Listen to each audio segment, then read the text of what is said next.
Dans un silence oppressant, brisé par le poids d'un secret vieux de plus d'un siècle, un drame surgit des ombres de 1899 éclate lorsque le docteur John Thorne, expert en artefacts de l'Ouest, découvre une vérité effroyable dans une photographie oubliée. Ce jour de juillet 2025, alors qu'il scrutait les lots de la prestigieuse vente aux enchères Légendes de l'Ouest à Denver sous un ciel plombé par la chaleur estivale, rien ne l'avait préparé à l'horreur qui allait bouleverser sa carrière de 15 ans, un meurtre brutal, une trahison familiale qui résonne comme un écho douloureux, et un scandale enfoui dans les terres sauvages et impitoyables du Wyoming. Lorsqu'il zoome sur une image jaunie, ses mains tremblent face à un détail impossible, un fusil orné d'un serpent d'argent, marque d'un crime impuni depuis 125 ans, un symbole qui semble hurler une vérité étouffée par le temps. John, un homme marqué par les récits de pionniers brisés, de justice corrompue et de luttes acharnées pour la survie, sent son souffle se couper, transporté dans une époque où la loyauté valait plus que l'or, mais où la vengeance régnait en maître absolu, teintant chaque colline de sang et de secrets. Likes, abonnez-vous et commentez Amen. Je vous bénis pour atteindre vos objectifs ce mois-ci. Point ce matin-là, à 10 heures, sous les rayons pâles d'un été coloradien qui transperçait à peine les vitres poussiéreuses de la salle d'enchères, John Thorne, un authentificateur respecté dont les yeux avaient décrypté des milliers d'objets du Far West, des selles usées au revolver rouillé, examinait le lot 47 avec une minutie presque obsessionnelle. Cette pièce, issue de l'héritage d'un rancher récemment décédé du Wyoming, semblait banale au premier abord. Des boîtes poussiéreuses remplies de souvenirs fanés, des lettres jaunies et des outils ébréchés. Pourtant, une seule photographie attira son attention. Un scan haute résolution révélant 3 hommes burinés posant devant une cabane en rondin, leur silhouette robuste mais marquée par les épreuves.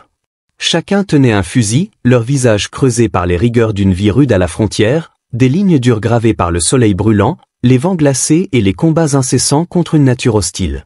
Au dos, une inscription à l'encre délavée, à peine lisible sous la lumière crue, murmurait comme une confession, « Chasseur, territoire du Wyoming, 1899 ».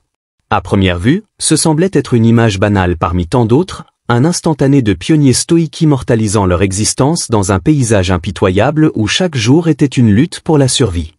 Mais l'œil exercé de John, aiguisé par des années à traquer les indices dans les objets du passé ou un éclat de métal, une gravure discrète, une empreinte oubliée, s'attarda sur un détail troublant qui le fit frissonner. En zoomant sur le Winchester tenu par l'homme à droite, son souffle se figea dans sa gorge, un étau invisible serrant sa poitrine. Gravé dans le bois du fusil, une incrustation d'argent en forme de serpent dévorant sa queue brillait d'un éclat sinistre, un travail d'orfèvre d'une rareté stupéfiante, réservé aux élites ou aux criminels fortunés capables de s'offrir un tel luxe dans un monde de misère. Ce n'était pas seulement l'artisanat exquis qui fit trembler ses mains et le laissa muet, le cœur battant à tout rompre, il avait déjà vu ce symbole, dans les archives jaunies et craquelées du bureau du marshal territorial, lié au fusil volé d'Everett Vance, un marshal assassiné dans des circonstances sordides il y a plus d'un siècle, un homme dont la mort avait laissé une plaie béante dans l'histoire du Wyoming. Sans perdre un instant, John plongea dans les dossiers archivés sur la mort d'Everett Vance, un récit sombre et poignant de justice frontalière dévoyée, où la loi cédait souvent la place à la barbarie. Le 15 octobre 1899, ce marshal respecté, un homme dont la réputation d'intégrité brillait comme un phare dans les ténèbres de l'Ouest, fut attaqué en embuscade alors qu'il escortait un prisonnier sur un sentier isolé du Wyoming, une route sinueuse bordée de pins et de rochers où chaque ombre pouvait cacher un ennemi. 3 jours plus tard, une patrouille de cavalerie, guidée par le hasard et le devoir, découvrit leur corps, criblés de balles, dans un tableau macabre qui glaça le sang des soldats, 2 silhouettes immobiles, baignées dans leur propre sang, abandonnées aux vautours. Le cheval de Vance, retrouvé intact mais sans cavalier, semblait témoigner de l'horreur avec une dignité muette, ses rênes traînant dans la poussière comme un rappel de la fuite des assassins. Son badge, arraché avec violence, son portefeuille vidé de son contenu, et ce fusil distinctif à l'incrustation d'argent avaient disparu, emportés par des mains criminelles dans la nuit. Les autorités territoriales, promptes à désigner les coupables dans un élan de justice expéditive, accusèrent le tristement célèbre gang de Red Creek, une bande d'outlaws qui semait la terreur dans la région, pillant, tuant et disparaissant comme des fantômes dans l'immense wilderness du Wyoming. Mais malgré des chasses à l'homme acharnées, menées par des cavaliers épuisés et des marshals déterminés, et des primes alléchantes qui faisaient saliver les chasseurs de primes, le gang s'évanouit dans les vastes étendues sauvages, laissant derrière lui un mystère insoluble. L'affaire, classée sans suite après 6 mois dans un dossier poussiéreux, rejoignit les archives oubliées d'une époque où la loi était souvent une illusion, un voile fragile devant les appétits de vengeance et de pouvoir. Et maintenant, 125 ans plus tard, ce fusil réapparaissait, défiant l'histoire dans une simple photographie, un fantôme revenu hanter le présent. Pourtant, une question taraudait John, un doute qui le rongeait comme un ver dans la chair. Pourquoi des meurtriers poseraient-ils si calmement, avec une assurance presque insolente, pour une photo formelle avec leur butin sanglant? Intrigué, il examina les marges de l'image avec une loupe, ses doigts tremblants manipulant l'outil avec une précision d'horloger, révélant un logo embossé dans le coin inférieur droit. Un corbeau perché sur un objectif d'appareil photo, un détail minuscule mais exquis, gravé avec une finesse qui trahissait l'âme d'un artiste. Il fit appel à Arthur Peton, archiviste semi-retraité de la maison de vente, un homme aux 40 ans d'expérience avec les photos de l'Ouest, dont les rides profondes racontaient autant d'histoires que les images qu'il avait manipulées. À la vue du logo, le visage ridé d'Arthur s'illumina, une lueur nostalgique traversant ses yeux fatigués. « Albert le Corbeau Finch » murmura-t-il, sa voix rauque évoquant des souvenirs enfouis.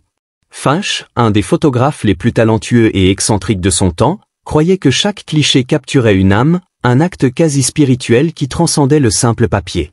Contrairement à ses pairs pressés, qui travaillaient dans l'urgence des pistes poussiéreuses, il tenait des journaux méticuleux, dates précises, identité des sujets, motifs des photos, et même ses impressions sur l'état d'âme de ceux qui l'immortalisaient, une quête presque mystique pour saisir l'essence humaine.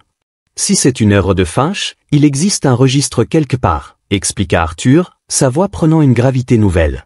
Ces logs, légués par sa nièce il y a 20 ans après sa mort solitaire, reposait aux archives de l'Université du Wyoming, un trésor d'histoire frontalière où chaque page vibrait des échos d'une époque révolue.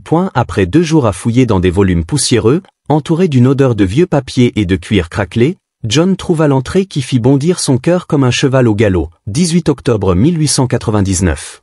Photographie commandée par 3 amis dans leur cabane-atelier, 15 miles au nord-ouest de Laramie. Présent, Silas, Jébidia et Caleb Quinn.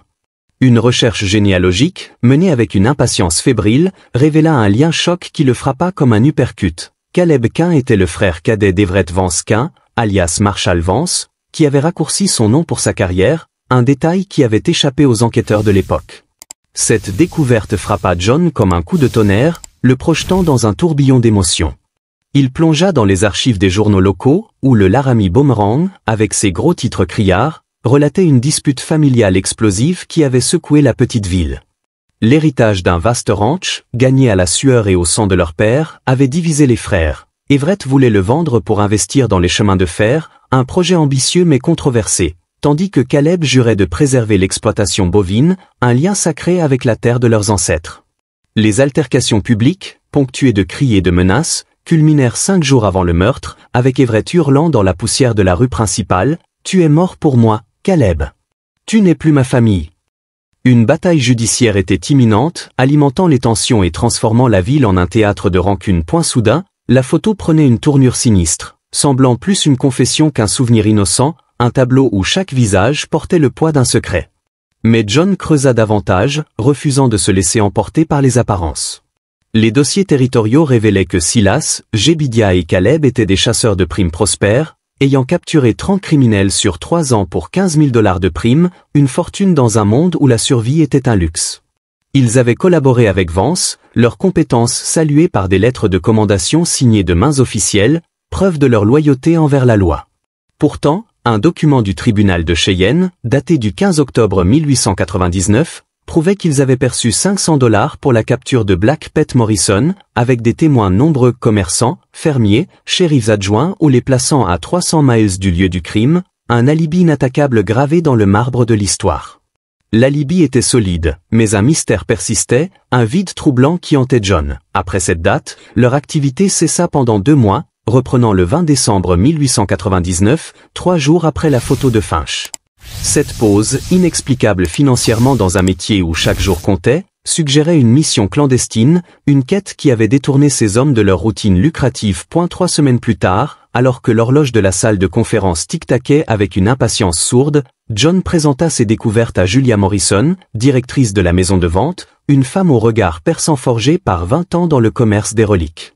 Le fusil appartient à un Marshall assassiné, expliqua-t-il, étalant photos, dossiers, généalogie et coupures de presse sur la table comme les pièces d'un puzzle macabre. Caleb, son frère, avait un mobile, une dispute publique explosive, mais un alibi solide. Julia, les bras croisés, scruta les documents avec l'œil acéré d'une experte. « Alors, votre conclusion ?» demanda-t-elle, sa voix teintée d'un scepticisme prudent. John zooma sur un détail qu'il avait étudié pendant des heures, une forme floue près de Silas. À haute résolution, elle révélait un animal, un Bloodhound, probablement Tracker, le chien loyal de Vance, disparu après le meurtre. S'ils avaient tué Vance, Tracker ne les aurait pas acceptés. Je crois qu'ils ont traqué les vrais coupables, le gang de Red Creek, pour venger leur frère. Des rapports divers 1899 à 1900 confirmèrent des morts suspectes de gangsters dans des coins reculés, et un journal de saloon à Cheyenne évoqua les frères enquêtant avec un désespoir palpable, des hommes au visage marqué par la perte. La photo devint un mémorial, le fusil un héritage récupéré des mains des assassins. Vendue 847 000 $ au musée de la justice de l'Ouest à Tombstone, elle incarne la loyauté familiale, un phare d'espoir dans les ténèbres. Que cache votre passé familial? Partagez vos pensées. Abonnez-vous pour plus d'histoires. À bientôt.